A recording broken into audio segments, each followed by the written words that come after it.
আসসালামু আলাইকুম রহমতুল্লাহি ওবরকাতুহু। সম্মানিত দর্শক, কোনো রকম ভূমিকা না করেই আসল কথায় যাই। বাংলাদেশের নাটকের রঙ্গমঞ্চের অপর নাম হলো আন্তর্জাতিক অপরাধ ট্রাইব্যুনাল। আর সেই রঙ্গমঞ্চের সেরা অভিনেতা হলেন তাজুল ইসলাম, যিনি আন্তর্জাতিক অপরাধ ট্রাইব্যুনালে চিফ প্রসিকিউটর বা বাংলাদেশের মুখ্য সরকারি আইনজীবী। কেন কথা বলছি? আসলে গত রবিবার ঢাকার আন্তর্জাতিক অপরাধ ট্রাইব্যুনালে উত্তপ্ত বাক্য বিনিময়ের ঘটনা ঘটে গেল। মামলা চলাকালীন দুই পক্ষের আইনজীবীর বাক্য বিনিময়ের ঘটনা প্রায়ই ঘটে, কিন্তু এখানে যা হলো সেটা বেশ অবাক করেছে ওয়াকিবহুল মহলকে। মানবতা বিরোধী অপরাধী অভিযুক্ত অবসরপ্রাপ্ত মেজর জেনারেল জিয়াউল আহসানের পক্ষে আইনজীবী ব্যারিস্টার একেবারে নাজনীন নাহারকে খোলা আদালতেই হুমকি দিলেন চিফ প্রসিকিউটর তাজুল ইসলাম। আসামি পক্ষের আইনজীবীকে উদ্দেশ্য করে তিনি বলেন, চুপ করে থাকুন, কথা বলবেন না, আপনাকেও আসামি করা হবে। আমরা বিভিন্ন জায়গা থেকে আপনার বিরুদ্ধে অভিযোগ পাচ্ছি। জানিয়ে বাংলাদেশের আইনজীবী মহলে তীব্র অসন্তোষ ছড়িয়ে পড়েছে। বাংলাদেশের আন্তর্জাতিক অপরাধ ট্রাইব্যুনালের বিচার প্রক্রিয়ার স্বচ্ছতা নিয়ে এর আগেও বহুবার প্রশ্ন উঠেছে। শেখ হাসিনা এবং আসাদুজ্জামান খান কামালের বিচার এবং সাজা ঘোষণার পর আন্তর্জাতিক মহলেও প্রতিক্রিয়া দেখা যাচ্ছে। প্রত্যেকেই এই আদালতের একেবারে বিশ্বাসযোগ্যতা এবং নিরপেক্ষতা নিয়ে প্রশ্ন তুলছেন। গত রবিবারের ঘটনা সেই প্রশ্নগুলিকে কার্যত মান্যতা দিল। সম্প্রতি একটি মামলায় বাংলাদেশ সেনাবাহিনীর 25 জন কর্মকর্তার বিরুদ্ধে মামলা দায়ের হয়েছে। তাদের ঢাকা সেনানিবাসেই একটি সাবজেল তৈরি করে রাখা হয়েছে।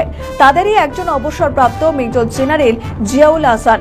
তার পক্ষে মামলা লড়ছেন আইনজীবী নাজনীন নাহার। তিনি সওয়াল চলাকালীন একেবারে আদালতকে জানান, তার মক্কেলের সেফ হাউসে জিজ্ঞাসাবাদের সময় তাকে উপস্থিত থাকতে দেওয়া হয়নি, অথচ আইন অনুযায়ী আইনজীবীর উপস্থিতি থাকার অধিকার রয়েছে।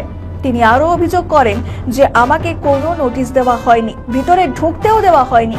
এরপরই কার্যত ক্ষেপে যান মুখ্য সরকারি আইনজীবী তাজুল ইসলাম। উল্টে আসামি পক্ষের আইনজীবী নাজনীন নাহারকেই আসামি করে দেওয়ার হুমকি দিয়ে বসেন তিনি। এবং আদালত কক্ষে উপস্থিত সাংবাদিক ও আইনজীবীদের দাবি, এই ধরনের সরাসরি হুমকি আগে খুব কমই শোনা গিয়েছে। এটা অত্যন্ত কুরুচিকর ব্যাপার। এতে ট্রাইব্যুনালের একেবারে গরিমা নষ্ট হলো, অথচ বিচারপতিরা চিফ প্রসিকিউটরকে সতর্ক করলেন না। এতে তার দাপটের পরিচয় পাওয়া গেলেও আন্তর্জাতিক মঞ্চে আবারও চাপে পড়বেন মোহাম্মদ ইউনূস। বাংলাদেশ সুপ্রিম কোর্ট বারের তরফে অনেকেই প্রশ্ন তুলেছেন। এটা অত্যন্ত দুঃখজনক এবং বিপজ্জনক প্রবণতা।